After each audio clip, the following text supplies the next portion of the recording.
जो वो बोल देते हैं वो कार्य रुकता नहीं है, चाहे वो सांसारिक कार्य हो, चाहे वो लौकिक हो या पारलौकिक, आध्यात्मिक हो या ब्रह्मांडों से परे का कोई भी कार्य हो, वो प्रकृति उस कार्य को करने के लिए अपना काम शुरू कर देती है।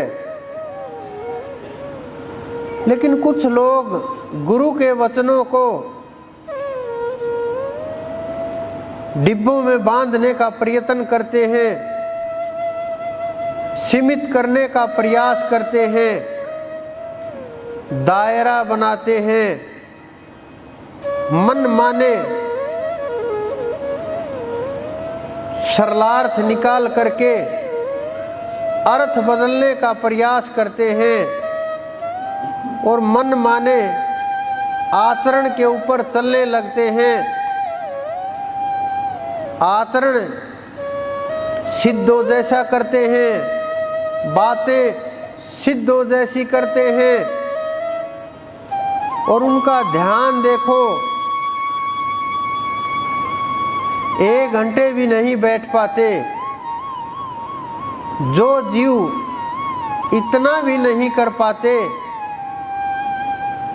इतना भी केवल कुछ पल नहीं रट पाते और वो सोचते हैं कि हम परमात्मा को प्राप्त कर लेंगे, वहाँ पहुँच जाएंगे, हमारा कार्य तो बस यहाँ आने तक का था, गुरु के पास पहुँचना था। लेकिन भजन नहीं करेंगे,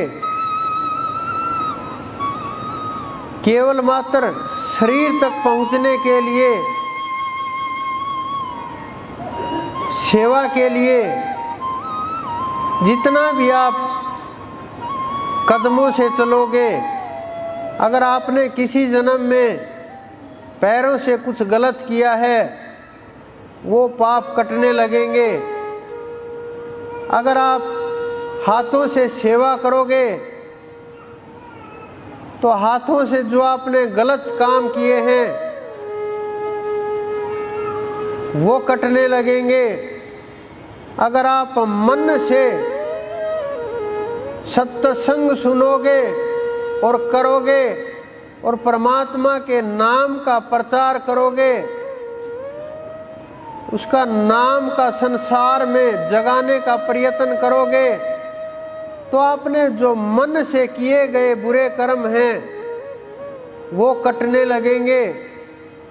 कर्मों के कटने का कोई दूसरा साधन नहीं है। एक कर्म से दूसरा कर्म नहीं काटा जा सकता।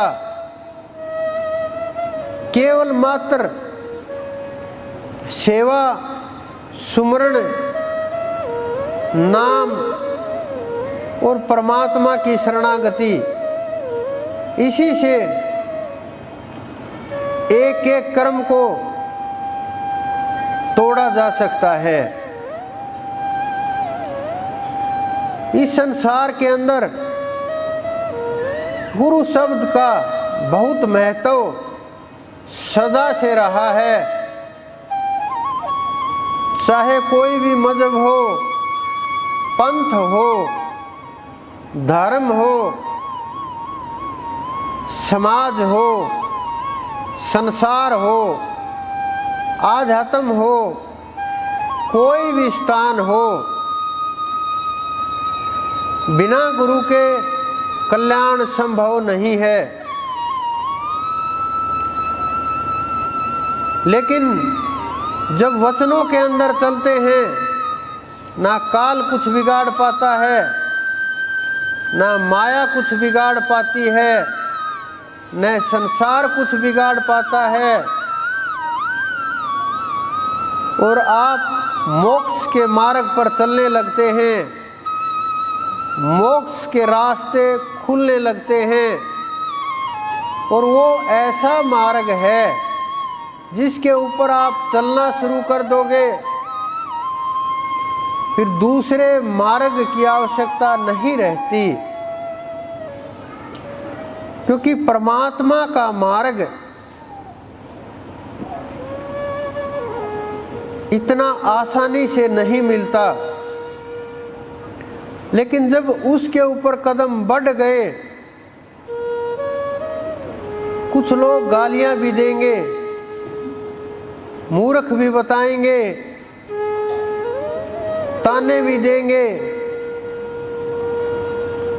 छोटी छोटी चीजों के ऊपर रोक टोक भी होगी। लेकिन अगर हम वहां नहीं रुके, फिर और बड़ी मुसीबतें आएंगी। फिर हम वहां भी नहीं रुके तो फिर लालच प्रदान किए जाएंगे, भिन्न भिन्न धन के, ऐश्वर्य के। वहां भी नहीं रुके तो फिर समझो मार्ग खुलना शुरू हो गया और उस परमात्मा के नजदीक जाने लगे। और वहां अनंत अनंत भंडार हैं जिनकी आवश्यकता ही नहीं पड़ती, क्योंकि वहां सांसारिक भोजन की आवश्यकता नहीं है, सांसारिक पदार्थों की आवश्यकता नहीं है। ये संसार के खाद्य पदार्थ, भोग वस्तुएं वहां किसी काम की नहीं होती। वहां केवल मात्र नाम का सुमरण होता है और नाम के बिना वहां चढ़ाई नहीं हो पाती। जो जितना वचनों के अंदर रहता है, ये तो हमारे शास्त्रों ने भी कहा है। आप सुनते भी रहते हो, बोलते भी रहते हो। ध्यान मूलम गुरुर मूर्ति, पूजा मूलम गुरुर पदम, मंत्र मूलम गुरुर वाक्यम, मोक्ष मूलम गुरुर कृपा। हमारे शास्त्रों में लिखा गया है ये।